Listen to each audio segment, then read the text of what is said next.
ایسا ہے کہ آج جو دو چار معاملات آپ کی خدمت پیش کرنے لگے وہ بڑے دلچسپ ہیں۔ ایک تو ٹرمپ ایرانین سے کتنا ڈرا ہوا تھا، ایرانین قوت سے یا ایرانین صلاحیت سے، کہ یہ جب ترکیہ گیا انقرہ میں تو اس نے ایئر فورس ون جو ان کا آفیشیل طیارہ ہے جس میں وہ فلائی کرتا ہے اس میں بیٹھ کے اتر آیا، اور ایک کیٹرنگ ٹرک جو ہوتا ہے جو جہاز میں سامان لے کے جاتا ہے اس کے ذریعے ایک فوجی طیارے میں جا کے بیٹھا۔ خدشہ کس کا تھا؟ ایران میزائل سے ہٹ کر سکتا ہے۔ اور پھر اسرائیلی اس میں ہاتھ کیا تھا وہ بتاتا ہوں آپ کو۔ وہ اب آفیشلی چیزیں مختلف ان کے نیوز آؤٹ لیٹس اس کے اوپر لکھ رہے ہیں، رات بھر اس کے اوپر بات ہوتی رہی۔ دوسری بات بڑی دلچسپ ہے، انڈین جو ایئر لائنز ہیں اس میں ایئر انڈیا کا ایک طیارہ وہ ملیشیا کے ایک جزیرے پھوکٹ سے دلی آ رہا تھا۔ جو پائلٹ تھا اس نے سوٹا لگایا ہوا تھا، بوٹی والا۔ وہ بڑی دلچسپ کہانی ہے، وہ بھی بیان کرتا ہوں۔ پھر آپ نے دیکھا کہ محسن نقوی صاحب تہران پہنچے ہوئے ہیں۔ کل پرسوں آپ نے دیکھا کہ ایران میں بڑے پیمانے پر تبدیلیاں آئیں، پاسداران کی قیادت چینج ہوئی، سپریم نیشنل سیکورٹی کونسل کی جو سیکرٹری ہیں وہ تبدیل ہوئے، محسن رضائی صاحب آئے تو انہوں نے وہاں ملاقاتیں کی ہیں۔ یہ اچانک جو دورہ ہوا اس کا مقصد کیا ہے؟ پھر حوثیوں نے ایک بار پھر باب المندب میں ایک کہا جا رہا ہے کہ شاید سعودی تعلق والا جہاز تھا، اس کو ٹارگٹ کیا۔ اس کا نتیجہ کیا ہوگا؟ موساد کے ایک سابق چیف ہیں، وہ دعویٰ کر رہے ہیں کہ ہم اس حد تک اندر ایران کی صلاحیت کر چکے تھے کہ فردو کی جو نیوکلیئر صلاحیت تھی جہاں پہ یورینیم تھا اس کو ہم نے وزٹ کیا، اور پھر امریکہ نے ہمارے کہنے پہ وہاں پہ حملہ کیا۔ اب ایران کی جو نئی قیادت ہے انہوں نے رات گئے ایک بڑا ہوش شبہ انکشاف کیا، دنیا اس سے ہل کے رہ گئی، بالخصوص امریکی میڈیا۔ وہ کہتے ہیں کہ ہم نے ایسی میزائل ٹیکنالوجی بنا لی ہے جدید کہ میزائل فائر کیا وہ اپنا رستہ بدل سکتا ہے اور اس کا ہدف بھی ہم بدل سکتے ہیں، اور پھر وہ یہ دعویٰ کرتے ہیں کہ کئی سال بھی اگر جنگ جاری رہے تو ہمارے یہ ٹیکنالوجی یا میزائل یا ڈرون ختم نہیں ہو سکتے، ہم ولنگ ہیں۔ محسن رضائی صاحب نے آتے ہی امریکہ کے نام جو وارننگ جاری کیا وہ بڑی سنجیدہ ہے۔ ان معاملات آپ سے تفصیل سے بات ہوگی۔ سب سے پہلے ذرا ٹرمپ والا واقعہ میں آپ کو سنا دوں، خلاصہ تو میں نے پیش کر دیا۔ ہوتا یوں ہے کہ ایران کے بارے میں ٹرمپ کو اس قدر خدشہ تھا، یہ پچھلے ماہ کی بات ہے، انقرہ ترکیہ میں نیٹو کا سربراہی اجلاس ہو رہا تھا، آپ کو یاد ہوگا۔ اس اجلاس میں یہ پہنچا تو ضرور ایئر فورس ون، قطر نے بھی ایک تحفتاً ایک طیارہ دیا، وہ بھی کبھی کبھی استعمال کرتا ہے، لیکن ایئر فورس ون ایک بہت جدید طیارہ ہے جس میں امریکی ایئر فورس اور جتنی بھی ان کی انٹیلیجنسیا یا جتنا بھی ان کا دفاعی نظام ہے وہ لگا ہوتا ہے، صدارتی سویٹ اس میں ہوتا ہے۔ بوئنگ 747-200B یہ طیارہ ہے، اور کمال اس میں آپ سمجھیں دنیا کسی بھی ہیڈ آف اسٹیٹ کے پاس ایسا طیارہ یا ایسی صلاحیت نہیں ہوتی، وہ انٹرسیپٹ بھی کر سکتا ہے چیزوں کو، اس کے اندر دفاعی نظام بھی ہوتا ہے۔ تو بہرحال یہ اتنا خدشہ تھا کہ ٹرمپ جب انقرہ سے نیٹو کا جو سربراہی اجلاس تھا وہ بھگتانے کے بعد واپس امریکہ روانہ ہو رہا تھا تو ایئرپورٹ پہ آ کے وہ ایئر فورس ون نامی وہ طیارہ جو آپ نے اکثر دیکھا ہے اس میں بیٹھا، ہاتھ بھی لایا، ویڈیو بھی جاری ہوئی اس کی باقاعدہ۔ اب واشنگٹن پوسٹ یہ بتاتا ہے، اور ڈیلی میل، ایک یعنی امریکی اخبار اور ایک برطانوی اخبار، یہ اپنے رپورٹرز کے نام سے سٹوری جاری کرتے ہیں۔ وہ کہتا ہے کہ پھر وہ اچانک جب سی آف کر دیا تو اچانک وہ طیارے سے اترا، اور جو کیٹرنگ ٹرک ہوتے ہیں جس میں جہاز کے لیے ساز و سامان کھانا پینا جاتا ہے اس میں بیٹھا، اور بیٹھ کے قریب ہی کھڑا ایک فوجی طیارہ تھا اس میں جا کے بیٹھا۔ خاموشی سے ہوائی اڈے پر موجود اس کیٹرنگ ٹرک میں فوجی طیارے پر پہنچا۔ ایئر فورس ون کے اندر جو موجود صحافی تھے، سٹاف تھا، اہلکار تھے، وہ بھی اس سے لا علم رہے، انہیں پتہ ہی نہیں تھا اس میں ٹرمپ ہے یا نہیں ہے، وہ اڑ گئے، ان کو یہی معلوم ہے کہ ٹرمپ اندر سو رہا ہوگا کیونکہ صدارتی سویٹ ہوتا ہے۔ سی بی ایس نیوز جو امریکہ کا ہے اس کے مطابق میزائل حملے کی قابل اعتبار اطلاع تھی امریکیوں کو، جس کی بنیاد پر انہوں نے طیارہ تبدیل کیا۔ بیٹھا ترکی ہوا ہے، خدشہ ایران کا ہے، اس سے اندازہ لگائیں کہ کس قدر خوف میں مبتلا وہ ہوا، اور پھر اسرائیلی وارننگ اس میں شامل ہے۔ اسرائیلی اخبار یہ بتاتے ہیں کہ Iranian plot to target Trump, یہ ان کی کیپشن تھی کہ ایران ایک پلاٹ بنا رہا ہے، منصوبہ بنا رہا ہے ٹرمپ کو ٹارگٹ کرنے کے لیے، اور ٹرمپ جب خود بھی جانے سے پہلے اس نے کہا تھا کہ وہ ایران کا نمبر 1 ہدف ہے جب انقرہ گیا تھا۔ تو ڈیلی میل نے جو خبر لگائی اس میں اس نے کہا بریزن اسکیپ، کھلے عام اس نے ایک فرار حاصل کیا اپنے اس طیارے کے ذریعے، دوسرے طیارے میں جا کے بیٹھا۔ اب ایران، یہ جو ہم بات کرتے ہیں خطرہ، اس کی ایک ثبوت بھی ہے۔ ایران کے کچھ اہلکاروں نے جو تازہ بیانات دیے ہیں وہ بڑے اہم ہیں. مثلاً ایران یہ دعویٰ کرتا ہے, جو ایران کے مقامی میڈیا آؤٹلیٹس ہیں, میں ان کو دیکھ رہا تھا, وہ کہتے ہیں کہ ایران نے اپنا جو میزائل سسٹم ہے بڑا ایڈوانس کر لیا ہے. بریگیڈیئر جنرل ہیں حسین محبی, ان کا ایک پوڈ کاسٹ تھا, اس کو میں نے دیکھا. وہ کہتے ہیں میزائل نیا نظام جو ہے وہ فضائی نظام کو, دفاعی نظام کو چکمہ دے سکتا ہے, رستے میں ہی اپنا ٹارگٹ بدل سکتا ہے. روایتی میزائل اب ہم استعمال نہیں کرتے.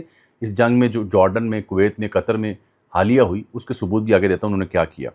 پھر میں دیکھا ایرانی جنرل ایم رضا نقدی, وہ کہتے ہیں کہ we produce missiles at a rate exceeding the rate at which they are fired. جس رفتار سے, جس ریٹ سے ہم میزائل یا ڈرون دشمن پر حملہ کر رہے ہیں, اس سے کہیں زیادہ ہم تعداد میں میزائل اور ڈرونز پیدا کر رہے ہیں. یہ بہت بڑے دعوے ہیں دو جو سامنے آئے ہیں. اسی لیے ان کی تیاری جو ہے وہ لمبی جنگ کے لیے ہے. اسی لیے جو پاسداران کی قیادت تبدیل ہوئی, میں نے کل بھی عرض کیا تھا کہ اس کے بعد آپ ایک بڑا ہارڈ لائن سٹانس سنیں گے, اور اسی لیے جو ان کی شرائط آئی ہیں محسن رضائی صاحب کی, وہ میں بیان کرتا ہوں. جنگ کئی سالوں تک ہم جاری رکھ سکتے ہیں.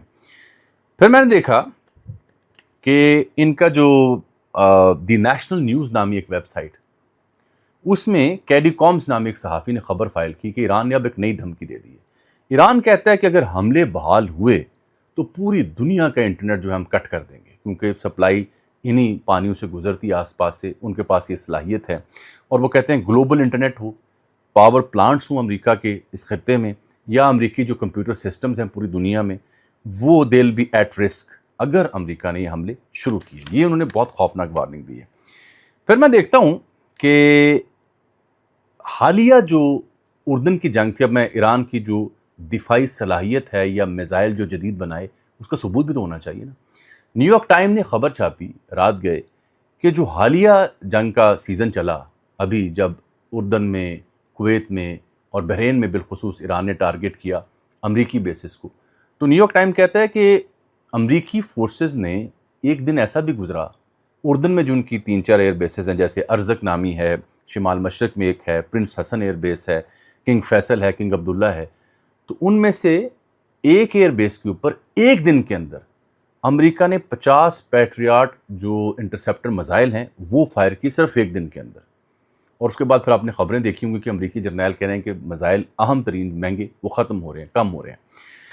اور رفلی نیو یارک ٹائم بتاتا ہے کہ $200 ملین ایک دن کے اندر ضائع کیے انہوں نے. اور ایران کیا برسا رہا ہوگا, چھوٹا سا میزائل, شاہد ڈرون, کوئی اور ڈرون $20-25 ہزار کا, اور یہاں پہ $200 ملین ایک دن میں جھونک دیے انہوں نے. اور 4 ملین پر انٹرسیپٹر, ایک اگر کچھ ہے ایران سے آئی ہے تو اس کو ختم کرنے کے لیے $4 ملین کا نقصان ہوا امریکہ کو. اور ایران نے پھر یہ اخبار دعویٰ کرتا ہے, جو پہلے میں نے بات کی, کہ انہوں نے ایسے میزائل بھی فائر کیے جو امریکی انٹرسیپٹر سے بچ کے ہدف بدل لیتے تھے. پھر جو سپریم نیشنل سیکورٹی کونسل کے سربراہ نئے آئے ہیں محسن رضائی صاحب, کل میں نے ان کا تعارف آپ کے سامنے پیش کیا. IRGC کو بڑا لمبا عرصہ 16 سال انہوں نے سربراہی کی. اب ان کا جو پہلا بیان آیا ہے وہ بتاتا ہے کہ ایران چاہ کیا رہا ہے. وہ کہتے ہیں کہ آبنہ ہرمز جو ہے نا, یہ اب بند رہے گی جب تک امریکہ ہمارے تمام مطالبات یا شرائط نہیں مانتا. وہ کیا ہیں, جو منجمد اثاثے ہیں وہ بحال کیے جائیں, لبنان سے لے کے دیگر تمام جگہیں جہاں پہ ظلم و ستم جاری ہے وہ بند کیا جائے, اور جو ہمارے اوپر دھونس دھمکی ہے وہ ختم کی جائے. اور محسن رضائی صاحب عہدہ لیتے ہی چینی سفیر سے بھی ملے, یہ بھی بڑی قابل غور بات ہے. محسن نقوی صاحب کو میں ذکر کرتا ہوں, جو پہنچے وہاں پہ اچانک پہنچے, حالانکہ پاکستان نے دعوت دے رکھی ہے ان کو, جو آپ کے فارن منسٹر ہیں عباس عراقچی صاحب اور اسپیکر باقر قالیباف صاحب. تو محسن نقوی صاحب وہاں پہنچے تو ایرانی صدر مسعود پزشکان صاحب سے ملے, فارن منسٹر عباس عراقچی صاحب سے ملے, وزیر داخلہ تھے ان کے سکندر مومنی, انہوں نے استقبال کیا, وہاں ملے.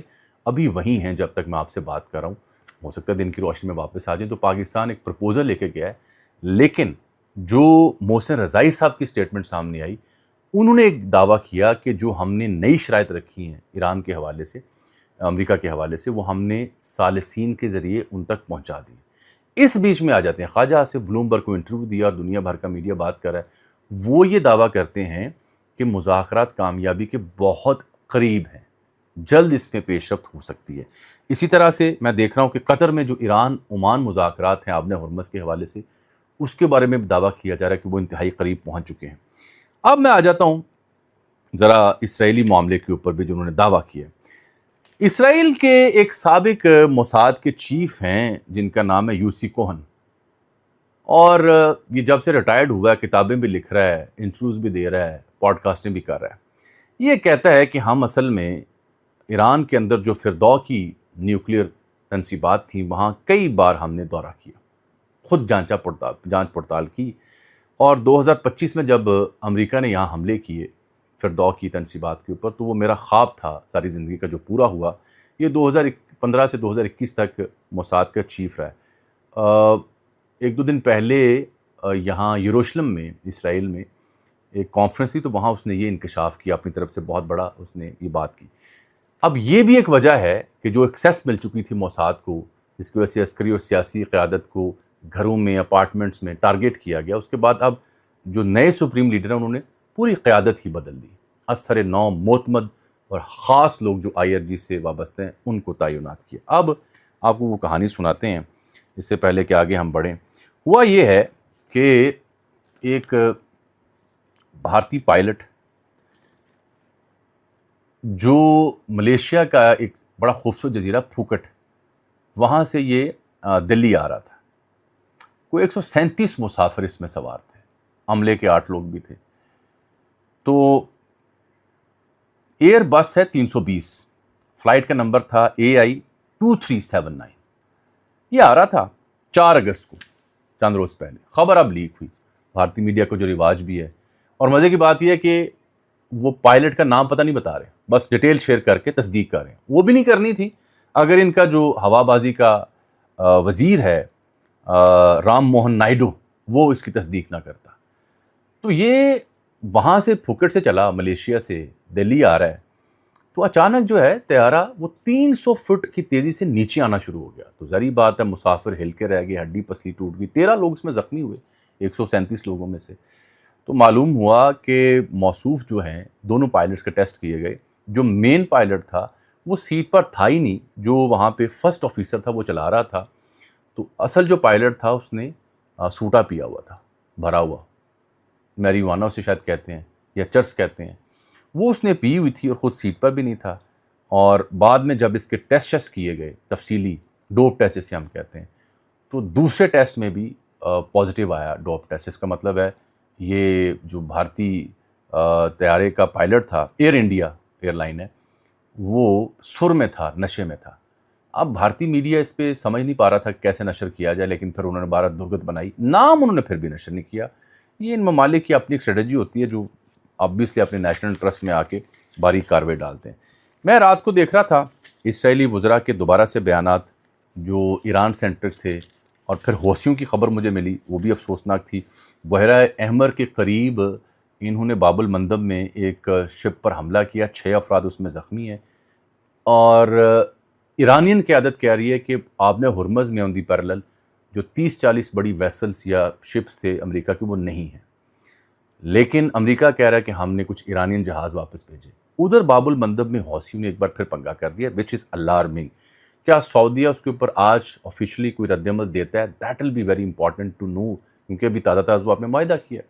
رہ گئی بات ملک کی سیاست کی، تو یہ کہانی پھر شام کو ڈسکس کرتے ہیں، یہ بڑی دلچسپ ہو چکی ہے، بالخصوص PTI اس کے احتجاج سے جڑے معاملات اور اگلے منظرنامے میں۔ اور یاد رہے کہ محسن نقوی صاحب تہران میں ہیں، وہ ہمارے وزیر داخلہ۔